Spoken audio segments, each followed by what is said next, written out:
మోహన్ బాబు దాడిలో తీవ్రంగా గాయపడ్డ టీవీ9 జర్నలిస్ట్ రంజిత్ పరిస్థితి ప్రస్తుతం ఎలా ఉంది? ఆపరేషన్ తరువాత సిచ్యువేషన్ ఏంటి? వైద్యులు ఏమంటున్నారు? ఆ డీటెయిల్స్ ఇప్పుడు చూద్దాం. మోహన్ బాబు దాడిలో గాయపడ్డ టీవీ9 జర్నలిస్ట్ రంజిత్ కి సర్జరీ జరిగింది. తీవ్రంగా దెబ్బతిన్న జైగోమాటిక్ ఎముకని సరిచేశారు డాక్టర్ల బృందం. ఒక్కసారి మనం విజువల్స్ లో చూడొచ్చు ఆయన పరిస్థితి ఏ విధంగా ఉంది అని. సర్జరీ తరువాత ఫోటో అది. ఫ్రాక్చర్ అయిన చోట స్టీల్ ప్లేట్ అమర్చారు యశోద ఆసుపత్రి వైద్యులు. 3-4 రోజుల పాటు వైద్యుల అబ్జర్వేషన్ లోనే ఉండాలని చెప్పారు డాక్టర్స్.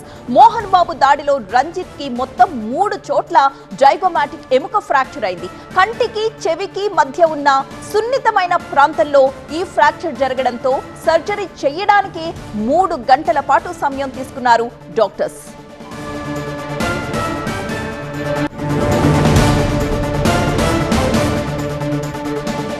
సర్జరీ తరువాత కూడా మాట్లాడలేని స్థితిలో ఉన్నారు టీవీ9 ప్రతినిధి రంజిత్. పీఎం సూర్యఘర్ పథకం, ఈ పథకం ద్వారా డబ్బులు సంపాదిస్తూనే ఒక్క రూపాయి కూడా కరెంటు బిల్లు కట్టాల్సిన అవసరం లేదు.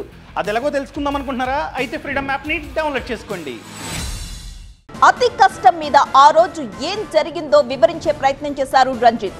మనోజ్ తీసుకువెళితేనే ఇంటి లోపలికి వెళ్లామని చెప్పారు టీవీ9 ప్రతినిధి రంజిత్. ఏం జరిగిందని అడిగే లోపే మోహన్ బాబు దాడి చేశారని, మైక్ లాక్కుని విచక్షణారహితంగా కొట్టారని చెప్పారు టీవీ9 ప్రతినిధి రంజిత్.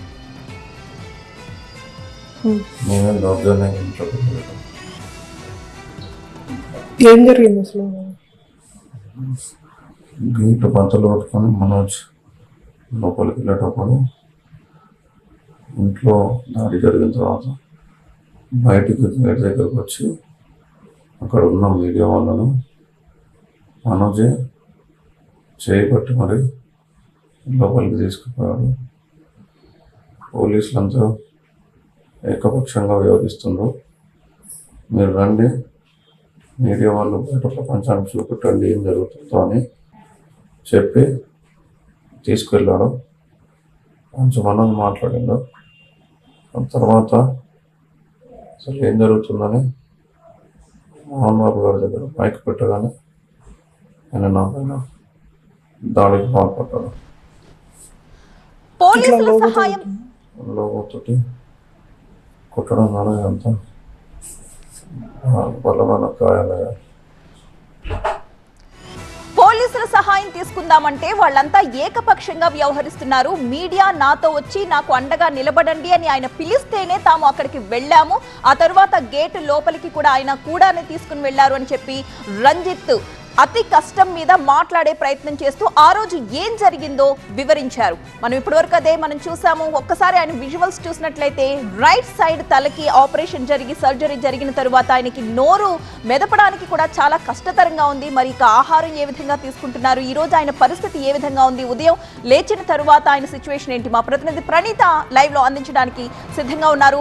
ప్రణీత, ఈ రోజు రంజిత్ సిచ్యువేషన్ ఏ విధంగా ఉంది? నిన్నైతే అసలు నోరు తెరిచి మాట్లాడడం కూడా కష్టమైపోయింది. ఈ రోజు ఉదయం ఏంటి అప్డేట్?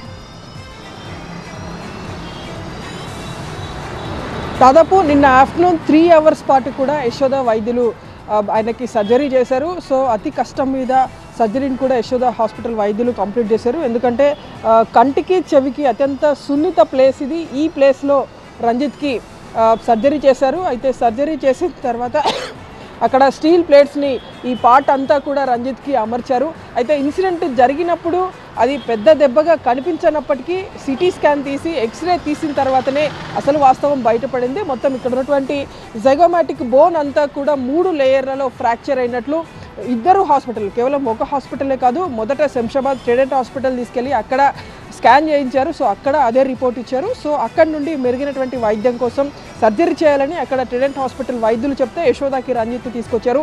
సో ఇక్కడ సిటీ స్కాన్ చేసిన తర్వాత మొత్తం కంపల్సరీ సర్జరీ చేయాలి అని యశోద వైద్యులు డిసైడ్ చేసిన తర్వాత నిన్న ఆఫ్టర్నూన్ దాదాపు 3 అవర్స్ పాటు రంజిత్కి సర్జరీ నిర్వహించారు. సో ఈ రోజు నుండి దాదాపు ఒక 10 అవర్స్ పాటు కూడా రంజిత్ని అబ్జర్వేషన్లో అయితే యశోద వైద్యులు ఉంచున్నారు. సో ప్రజెంట్ ఆయన మాట్లాడినటువంటి స్థితిలో ఉన్నారు. అతి కష్టం మీద జరిగినటువంటి ఇన్సిడెంట్ అంతా కూడా ఆయన వివరించే ప్రయత్నం చేశారు. కానీ ఫుడ్ ఇంటేక్ మాత్రం తీసుకోలేకపోతున్నారు. ఎందుకంటే ఇక్కడ జరిగినటువంటి ఇంజురీ ఏదైతే ఉందో అది కంప్లీట్ మౌత్లోని అప్పర్ జాకి కనెక్ట్ అయి ఉంటుంది కాబట్టి అతడు ఫుడ్ ఇంటేక్ తీసుకోలేనటువంటి